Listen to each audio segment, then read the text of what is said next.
Going through all of the Star Trek Eaglemoss collection. Now, I've been mostly doing these in order, but I've been reading the New Frontier novels, and so I wanted to get one of the graphic novels that's in here out of the way, because there's this whole Star Trek flowchart reading order set up. Maybe I'll pull it up for you guys because it's a pain in the butt to even look at because of just how they do things here. Let's see if we can grab it. This is the flowchart for the Star Trek Lit Universe reading order. And as you can see, it's crazy, but here's New Frontier on the side here, and you've got a bunch of novels up front, and I've read all these. I read the first 6. I skipped Captain's Table, actually looked at it and was like, it's not going to matter that much.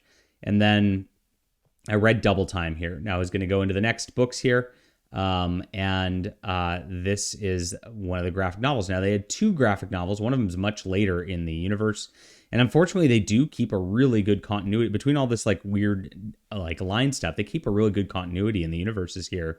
So you kind of do have to read everything. Now, this is a problem because the first graphic novel in here, which was published by Wildstorm, it takes place right as the whole deal happens. It is very much set in certain time points, and they do develop a lot as characters because Peter David doesn't really have anybody else to tell him no. He's allowed to develop all these characters. It's something with Star Trek books and comics, like you can't really develop the characters a lot because of the TV shows and all that. But this got carte blanche to do that, and so it's kind of different. Now, the art on this is very mediocre 90s, and Peter David, unfortunately, threw a lot of dialogue into this. I've read a lot of Peter David work in comics and novels, and I really like most of it, but it felt like he was writing a novel in the comic form with how much dialogue he was throwing in here. So it was really slow. Now, this is about a guy, his name's David Calhoun, and he's got Mackenzie Calhoun, I'm sorry. And he is a alien who got captaincy of a starship. He was almost married to Commander Shelby from the Borg episode, and she's part of the crew. They threw in some Star Trek cast members to make it feel like it's tied in. And this is a basic sort of mission here where he had to rescue somebody, but there was another problem going on with this group called the Redeemers at the same time, and he couldn't get to both at the same time, and so he actually slingshotted back in time to deal with this, and then they eventually had to have the time police kind of come in and harass them about it. So like I said, the art's really not the best through here, but it's kind of tough on that level, and that makes it tough to read.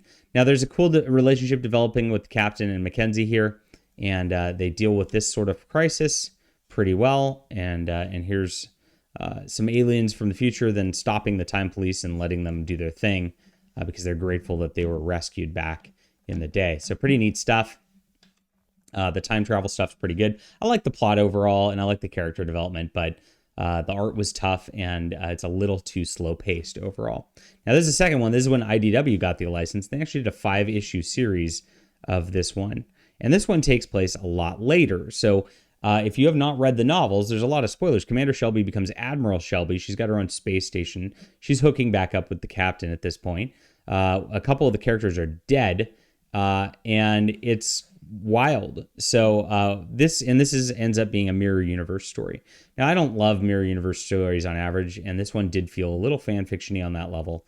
You have Admiral Jellicoe stealing a prototype, and then there's another Mackenzie Calhoun on there, and then there's a dead lady from the crew who's coming back. A little spicy stuff right there with the Romulans.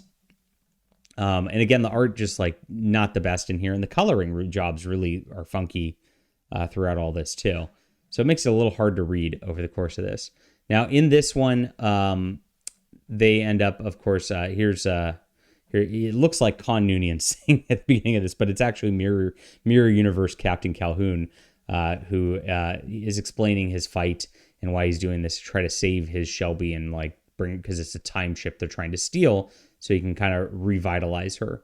And he's going to end up killing a lot of people in the Prime universe in order to do so. And so they have this whole fight over hey, why are you killing people in my universe over your universe? And eventually he sees that Calhoun and Shelby are happy in this universe, and so he doesn't want to cause a problem. And so they kind of give up at the end. So it's kind of a pointless story. And it spoiled a lot of plot points for the characters that are going to happen in the series. So make sure to not read these unless it's in order, is what I say. I think it actually ruined a few books for me, which is a bummer. So that's that. This is volume 109 of the Eaglemoss collection, and this is the only New Frontier comics that happened. Love Peter David stuff generally. I liked the first plot pretty well. The second plot I didn't like so much. The art is really, really rough on these. They really cheaped out on that, it seems like. And these books really didn't work out at the end of the day. So 6 out of 10 for me. Leave a comment down below with what you think about this. Hit that like and subscribe button. We'll be back soon.